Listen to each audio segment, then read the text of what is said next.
Bonjour, bienvenue dans la série sur l'électrodynamique classique.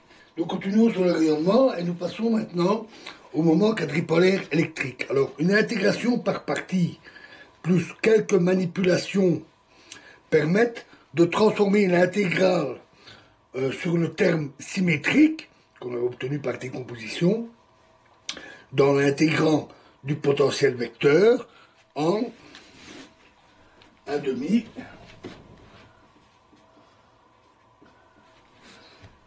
n x' j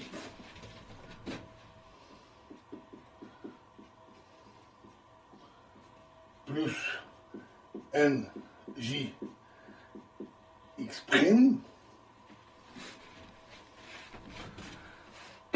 d cube x', c'est l'intégrale d cube x'. Donc après une intégration par partie, quelques manipulations, on obtient moins i oméga demi fois l'intégrale de x, x' n x', x' fois n fois x', fois rho x', fois d cube x'.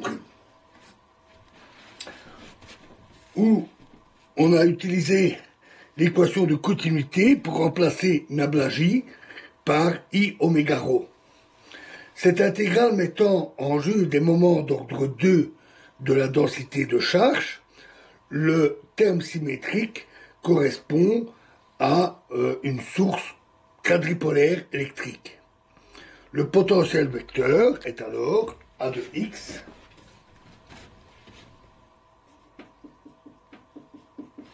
égale moins mu0 ck carré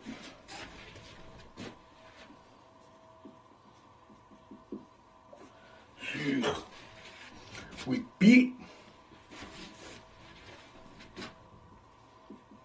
fois EIKR sur R fois 1 moins 1 sur IKR fois l'intégrale, donc qu'on vient d'obtenir, xn x' rho x' d cube x'.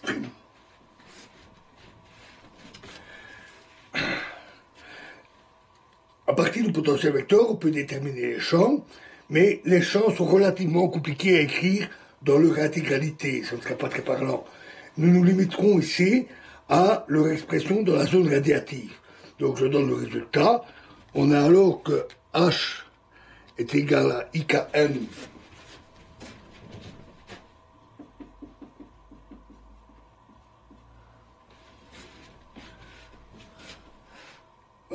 croix A sur mu0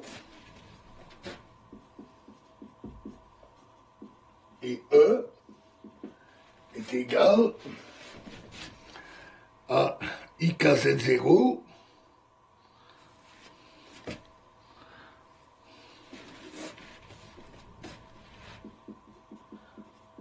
fois N croix A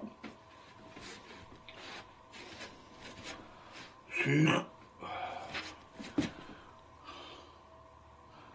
croix N sur mu0. Ainsi, le champ magnétique est donné par H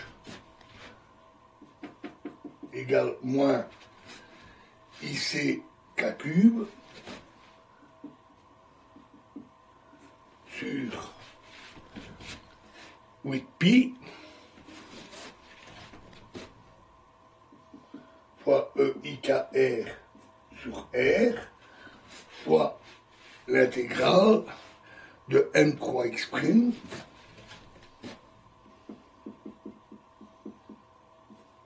fois n fois x' fois rho x' d cube x'. Rho cube x'.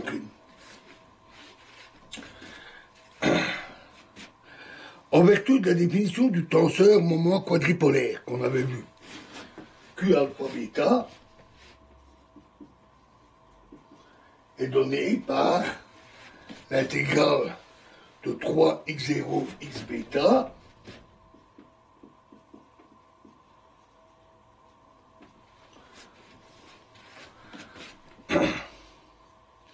moins r carré delta alpha bêta fois d cube x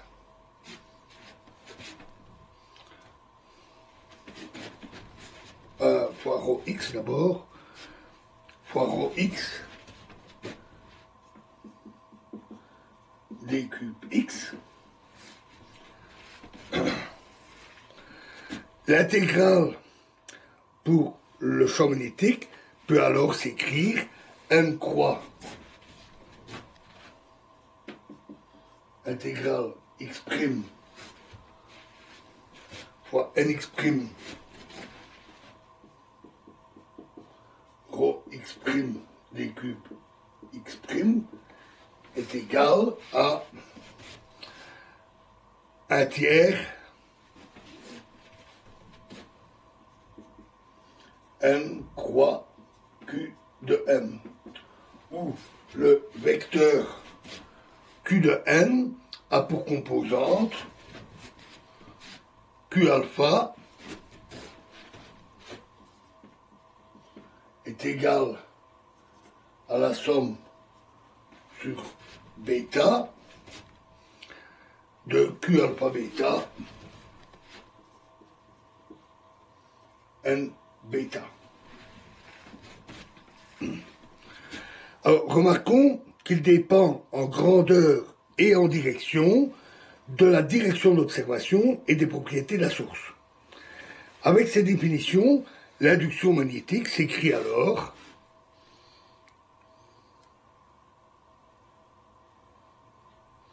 H égale moins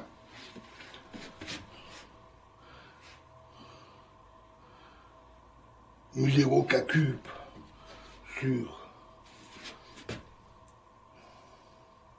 24 pi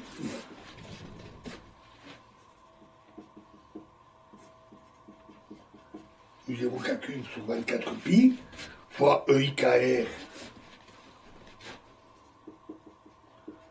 sur R fois n croix QM.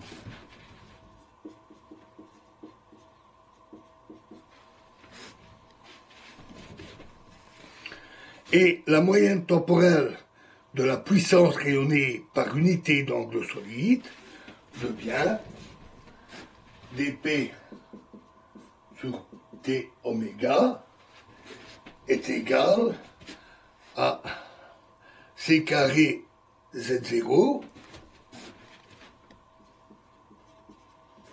sur 1152 pi carré fois k exposant 6 fois en valeur absolue n croix qn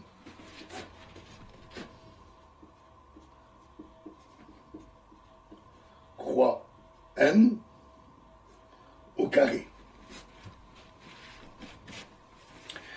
Ou ici encore, la direction du champ électrique, donc la polarisation du champ électrique rayonné, est donnée par la valeur située entre les barres de la valeur absolue. Et nous verrons la suite dans la prochaine vidéo. Je vous remercie.